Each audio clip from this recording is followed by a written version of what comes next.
ನಮ್ಮನೆ ಯುವರಾಣಿ ಹೇ ನಮ್ಮನೆ ಯುವರಾಣಿ.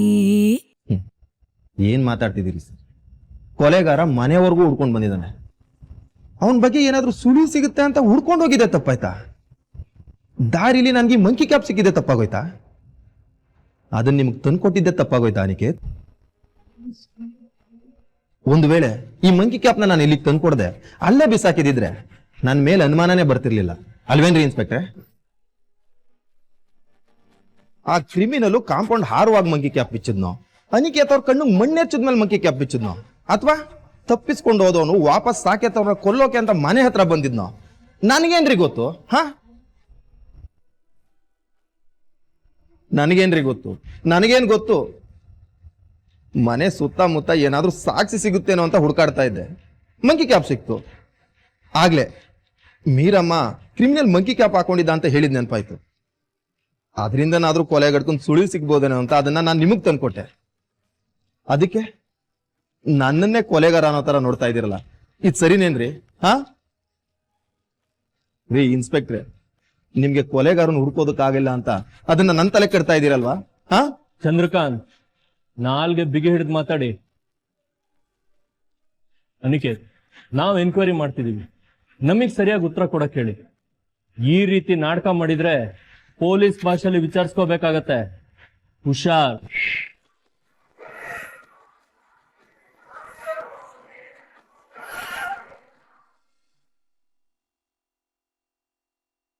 ಇದೇನ್ರಿ ಇದು ಚೀಟಿ? ನೀವು ಕಬೋರ್ಡಲ್ಲಿ ಇಟ್ಟಿದ್ದೀನಿ ಅಂತ ಹೇಳಿದ್ರಿ, ಇದಿತ್ತು. ಚೀಟಿನ? ನಾನೇ ಚೀಟಿನ ಕಬೋರ್ಡಲ್ಲಿ ಇಡ್ಲಿ? ಕೊಡಿಲಿ. ಇದೇನಿದು? 2 ದಿನ ಅಂತಿದೆ, ಏನ್ ಹೀಗಂದ್ರೆ?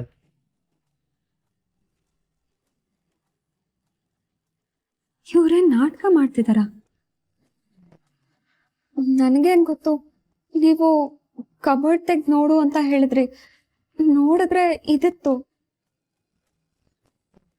ಇದನ್ನ ನಾನು ಇಟ್ಟಿಲ್ವಲ್ಲ, ಇದನ್ನ ಯಾರು ಅಲ್ಲಿಟ್ರು?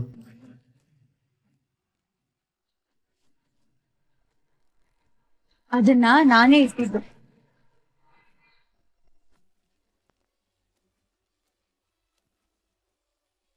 ಇದೇನಿದು 2 ದಿನ? ಈ ಚೀಟಿ ಯಾಕೆ ಅಲ್ಲಿಟ್ಟೆ? ಅಲ್ಲಿ ಅವ್ರಿಗೋಸ್ಕರ ನಾನಿಟ್ಟಿದ್ ವಸ್ತು ಎಲ್ಲೋಯ್ತು? One minute. ನೀನ್ ಈ ತರ ಕಂಟಿನ್ಯೂಸ್ ಆಗಿ ಕ್ವೆಶ್ಚನ್ಸ್ ಕೇಳ್ಕೊಂಡು ಹೋದ್ರೆ ನಂಗೆ ಉತ್ತರ ಕೊಡೋದಕ್ಕಾಗಲ್ಲ. ಒಂದಾದ್ಮೇಲೆ ಒಂದು ಕ್ವೆಶ್ಚನ್ ಕೇಳ್ಬೇಕು. ಅವಾಗ್ಲೇ ನಾನು ಒಂದೊಂದಕ್ಕೂ ಉತ್ತರ ಕೊಟ್ಕೊಂಡು ಹೋಗ್ತೀನಿ, ಅಲ್ವಾ ಅಹಲ್ಯ ಅಕ್ಕ? ಏನಂತೀರಾ?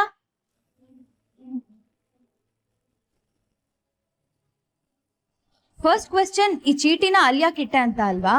ಆಕ್ಚುಲಿ ನಾನು ಅಹಲ್ಯ ಅಕ್ಕಂಗೆ ಏನೋ ಒಂದ್ ರಿಮೈಂಡ್ ಮಾಡ್ಬೇಕಿತ್ತು, ಅದನ್ನ ನೆನಪಿಸೋದಕ್ಕೆ ಅಂತ ಚೀಟಿ ಇಟ್ಟಿದ್ದೆ. ರಿಮೈಂಡ್ ಮಾಡ್ಬೇಕಿತ್ತ?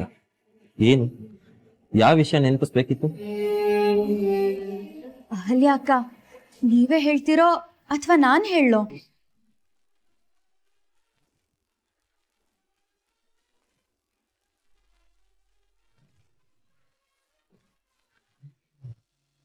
ಪೊಲೀಸ್ ಭಾಷೆಯಲ್ಲಿ ವಿಚಾರಿಸ್ತೀರಾ?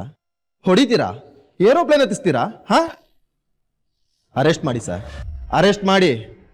ಹೊಡೀರಿ, ಚಿತ್ರಹಿಂಸೆ ಕೊಟ್ಟು ಸಾಯಿಸ್ಬಿಡಿ. ಆದ್ರೆ ಒಂದನ್ನ ಮಾತ್ರ ನೆನ್ಪಿಡಿ ಸರ್, ಕ್ರಿಮಿನಲ್ನ ಹಿಡಿಯೋಕ್ಕಾಗದೇ ಇರೋ ನಿಮ್ಮ ಸೋಲ್ಗೆ ಒಬ್ಬ ನಿರಪರಾಧಿ ಬಲಿ ಆಗ್ತಾನೆ. ಒಬ್ಬ ನಿರಪರಾಧಿ ಬಲಿ ಆಗ್ತಾನೆ. ಇವತ್ತು ದುಡ್ದು ಇವತ್ತೇ ತಿನ್ಬೇಕು ಅಂತ ಪರಿಸ್ಥಿತಿಲಿ ಇದ್ವಿ ನಾವು. ನಮ್ಮಂತ ಬಡವ್ರನ್ನ ತಮ್ಮ ಮನೆಗೆ ಕರ್ಕೊಂಡೋಗಿ ರಾಜ್ ಮರ್ಯಾದೆ ಕೊಡ್ತಿದಾರಲ್ಲ ಆ ಪುಣ್ಯಾತ್ಮ ಸಾಕೆ, ಅಂತವ್ರನ್ನ ಸಾಯಿಸೋ ಪ್ರಯತ್ನ ನಾನೇ ಮಾಡ್ತೀನೇನ್ರಿ?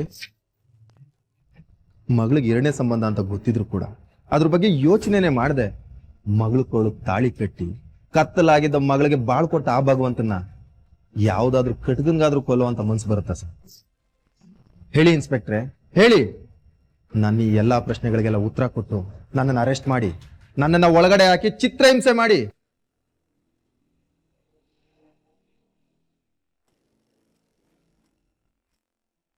ಏಯ್, ಈ ನಿನ್ ಮೊಸಳೆ ಕಣ್ಣೀರ್ ನಿಲ್ಸ.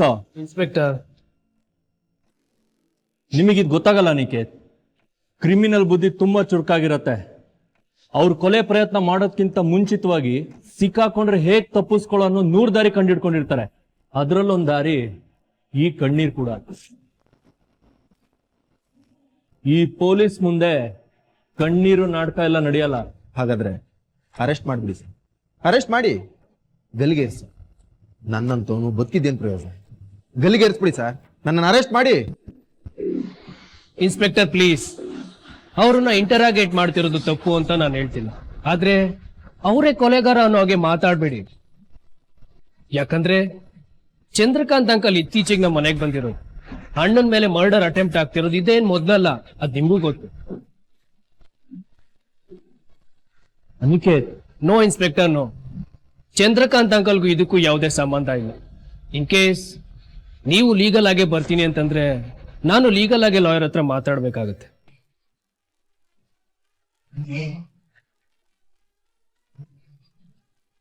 ಇವರು ಇನ್ನೋಸೆಂಟ್, ಕ್ರಿಮಿನಲ್ನ ಹುಡುಕಿ ಅಮಾಯಕರಿಗೆ ತೊಂದರೆ ಕೊಡ್ಬೇಡಿ. ಬನ್ನಿ ಅಂಕಲ್.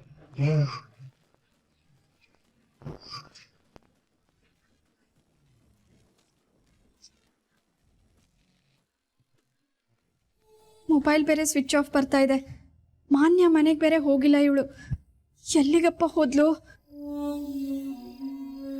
ಅದಕ್ಕೆ ಶಾಂಭವಿ ಅವರೇ ಈಗಿನ ಕಾಲದಲ್ಲಿ ಹೆಣ್ಮಕ್ಳನ್ನ ನಂಬೋದಿಕ್ಕಾಗಲ್ಲ ಅಂತ ಹೇಳಿದ್ದು. ಓದೋದ್ ನೆಪ ಮಾತ್ರ, ಹೊರಗಡೆ ಸುತ್ತಾಡೋದಿಕ್ ಹೋಗ್ತಾರೆ. ಅಲ್ಲ, ರಾತ್ರಿ ಹೊತ್ತಲ್ಲಿ ಹೊರಗಡೆ ಹೀಗೆ ಹುಡುಗಿರು ಸುತ್ತೋದು ಏನ್ ಚಂದ ಹೇಳಿ? ಇಲ್ಲ ಲಕ್ಷ್ಮಿ ಅಮ್ಮ, ನನ್ನ ಮಗಳು ಆ ಥರದವಳಲ್ಲ. ಯಾವತ್ತೂ ಈ ರೀತಿ ಮಾಡಿಲ್ಲ. ಪ್ರತಿಯೊಂದಕ್ಕೂ ಆರಂಭ ಅನ್ನೋದಿರತ್ತೆ. ಯಾರು ಗೊತ್ತು, ಮೀರಾ ಇತ್ತೀಚೆಗೆ ಶುರು ಮಾಡ್ಕೊಂಡಿರ್ಬೇಕು.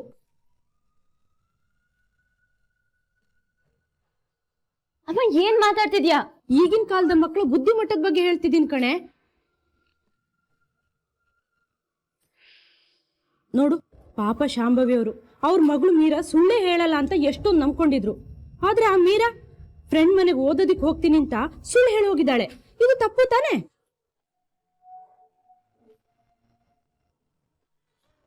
ಅಮ್ಮ, ಅವಳು ಮಾನ್ವಿತಾ ಮನೆಗೆ ಹೋದ್ಲು, ಮಾನ್ಯ ಮನೆಗೆ ಹೋದ್ಲು, ನನಗೂ ಕನ್ಫ್ಯೂಷನ್ ಇದೆ. ಬಹುಶಃ ಅವಳು ಮಾನ್ವಿತಾ ಮನೆಗೆ ಹೋಗಿರ್ಬೇಕು. ಹೋಗಿರ್ಲಿ ಕಣೆ, ಆದ್ರೆ ಮೊಬೈಲ್ ಯಾಕೆ ಸ್ವಿಚ್ ಆಫ್ ಮಾಡ್ಕೊಳ್ಬೇಕು? ಯಾಕೆ ಅಂದ್ರೆ ಏನ್ ಹೇಳಕ್ಕಾಗತ್ತೆ, ಬ್ಯಾಟ್ರಿ ಮುಗ್ದಿರ್ಬೇಕು. ಈಗಿನ ಕಾಲದಲ್ಲಿ ಎಲ್ಲರ ಮನೇಲೂ 4 ಫೋನು, 4 ಚಾರ್ಜರ್ ಇರುತ್ತೆ. ಮುಗ್ದ್ರೆ ಚಾರ್ಜ್ ಮಾಡ್ಕೊಳಕ್ಕಾಗಲ್ವಾ?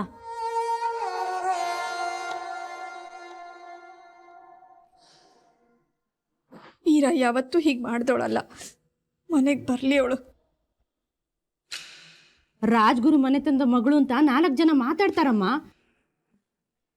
ಈ ಮನೆ ಹುಡುಗಿ ಬೀದಿ ಬೀದಿ ಸುತ್ತಾಳೆ, ಕಂಡಲ್ಲಿ ರಾತ್ರಿ ಎಲ್ಲ ಕಾಣಿಸ್ಕೋತಾಳೆ ಅಂತಂದ್ರೆ ಈ ಮನೆ ಘನತೆ ಗೌರವಕ್ಕೆ ಧಕ್ಕೆ ಆಗಲ್ವಾ? ಈ ಮನೆ ಮರ್ಯಾದೆ ಬಗ್ಗೆ ನಾನು ಹೇಳ್ಬೇಕಾ? ಅಮ್ಮ, ಈ ಮನೆ ಮರ್ಯಾದೆ ತೆಗಿಯೋ ಕೆಲಸ ಮೀರಾ ಮಾಡಲ್ಲ ಅಮ್ಮ. ಆದ್ರೆ ಮನೆಯವ್ರ ಮನ್ಸು ನೋಯಿಸ್ತಿದ್ದಾಳಲ್ಲ.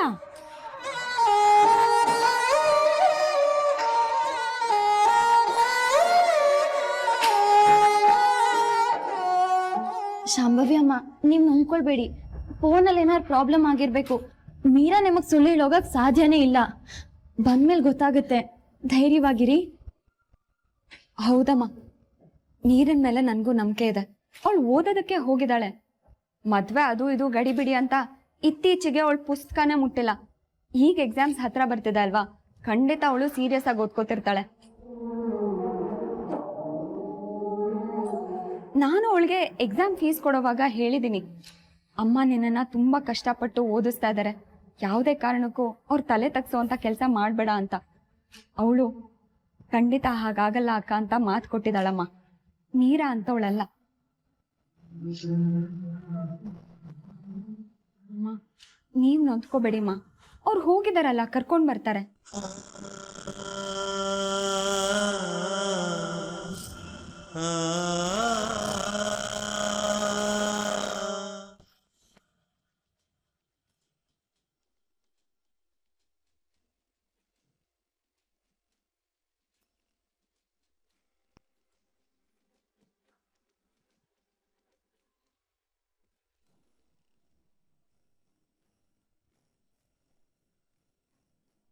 ಅರೆ ಸಾಕು ಅನಿ, ಆಫೀಸಿಂದ ಈಗ ಹೊರಟ್ರ ಮನೆಗೆ?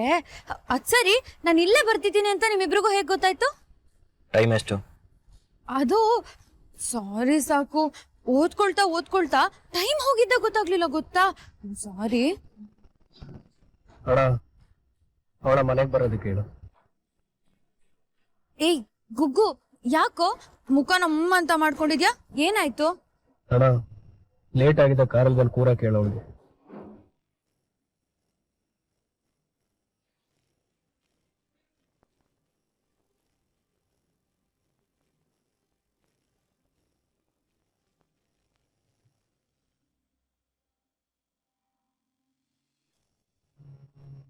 ಸಾಕೇಜ್ ಜೊತೆಗೆ ನೀನ್ ಎಲ್ಲಿ ಸಿನಿಮಾಗೆ ಹೋಗ್ಬಿಡ್ತೀನೋ ಅಂತ ನನಗೆ ಆತಂಕ ಆಗಿತ್ತು ಅಹಲ್ಯ. ಆಫೀಸಿಂದ ಸೀದಾ ಮನೆಗೆ ಬರೋವರೆಗೂ ನನಗೆ ನೆಮ್ಮದಿನೇ ಇರ್ಲಿಲ್ಲ. ಹಬ್ಬಾ, ಕೊನೆಗೂ ಈ ಸಿನಿಮಾ ಕತೆ ಮುಗೀತು. ಮುಗ್ದಿದ್ದು ಸಿನಿಮಾ ಕತೆ ಅಲ್ಲ ಚಿಕ್ಕಪ್ಪ, ಮೀರನ್ ಕತೆ. ಮೀರಾ ಸುಳ್ಳಿ ಅನ್ನೋದು ಮನೆಯವ್ರಿಗೆ ಮನವರಿಕೆ ಆಯ್ತು. ಮೀರಾ ಸುಳ್ಳು ಹೇಳಿ ಹೊರಗಡೆ ಹೋಗ್ತಾಳೆ ಅಂತ ಮನೆಯವ್ರಿಗೆಲ್ಲ ನಂಬಿಕೆ ಬಂತು. ನನ್ನ ವಿಷಯದಲ್ಲಿ ಅನುಮಾನ ಪಟ್ಟು ಆಕಾಶದಲ್ಲಿದ್ದವಳು ಭೂಮಿಗಿಳಿದಿದ್ಲು. ಈಗ ಭೂಮಿ ಮೇಲಿರೋಳು ಪಾತಾಳಕ್ಕಿಳಿತಾಳೆ. ಒಳ್ಳೆ ಕೆಲಸ ಮಾಡಿದೆ ಅಹಲ್ಯ, ಒಳ್ಳೆ ಕೆಲಸನೇ ಮಾಡಿದೆ. ನೆನ್ನೆ ಮೊನ್ನೆ ಕಂಡ್ಬಿಟ್ಟಿರೋ ಕೂಸು ನಮ್ ದಾರಿಗೆ ಅಡ್ಡ ಬರಕ್ ನೋಡುತ್ತೆ. ಅವಳಿಗೆ ನಾವೇನು ಅಂತ ಅರ್ಥ ಮಾಡಿಸ್ದೆ. ಬಿಟ್ಬಿಡ್ತೀನ ಚಿಕ್ಕಪ್ಪ.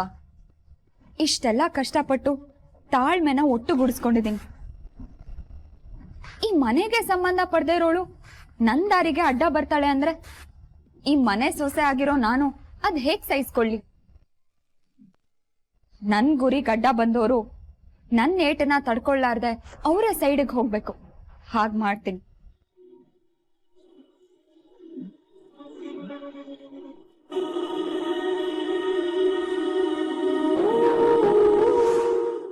ಸಾಕು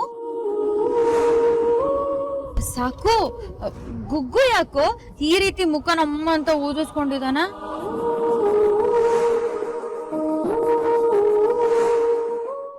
ಯಾಕ್ರೋ, ಏನಾಯ್ತು?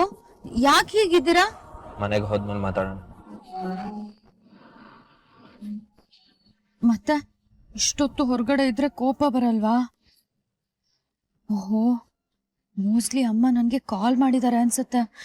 ಫೋನ್ ಆಫ್ ಆಗಿರೋದ್ರಿಂದ ಗಾಬರಿ ಬಿದ್ದು ಇವರಿಬ್ರಿಗೇನಾದ್ರೂ ಹೇಳ್ಬಿಟ್ರಾ ಹೇಗೆ?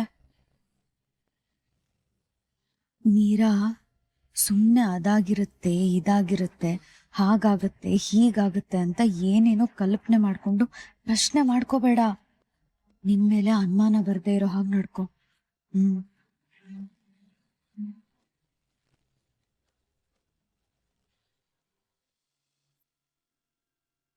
ಅಮ್ಮ, ಸಾಕೇತ ನನಗೆ ಬಂದ್ರು.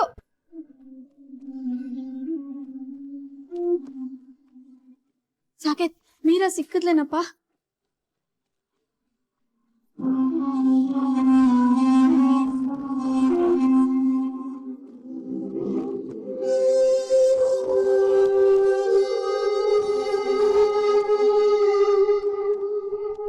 ಎಲ್ರು ಯಾಕೆ ನನ್ನ ಹೀಗ್ ನೋಡ್ತಿದಾರೆ? ಓ, ಏನೋ ಪ್ರಾಬ್ಲಮ್ ಆಗಿದೆ ಅನ್ಸುತ್ತೆ. ಎಲ್ಲಿಗೆ ಹೋಗಿದ್ದೆ? ಅದೇ ಅಮ್ಮ, ಕಂಬೈನ್ ಸ್ಟಡಿ ಮಾಡೋದಕ್ಕೆ ಮಾನ್ಯ ಮನೆಗೆ ಹೋಗ್ತೀನಿ ಅಂತ ಹೇಳಿದ್ನಲ್ಲ. ಸುಳ್ಳು ಹೇಳಿದ್ರೆ ಮೂತಿ ಮೇಲ್ ಕೊಡ್ತೀನಿ ಕತ್ತೆ ತಂದು.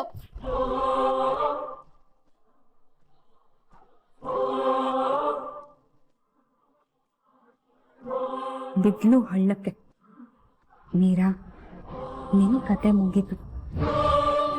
ಯಾಕಮ್ಮ ಹಾಗೆ ಹೇಳ್ತಿದ್ಯಾ? ನಾವು ಮಾನ್ಯ ಮನೆಗೆ ಹೋಗಿದ್ದೀವಿ ಮೀರಾ, ಪ್ಲೀಸ್ ಸುಳ್ಳು ಹೇಳ್ಬೇಡ.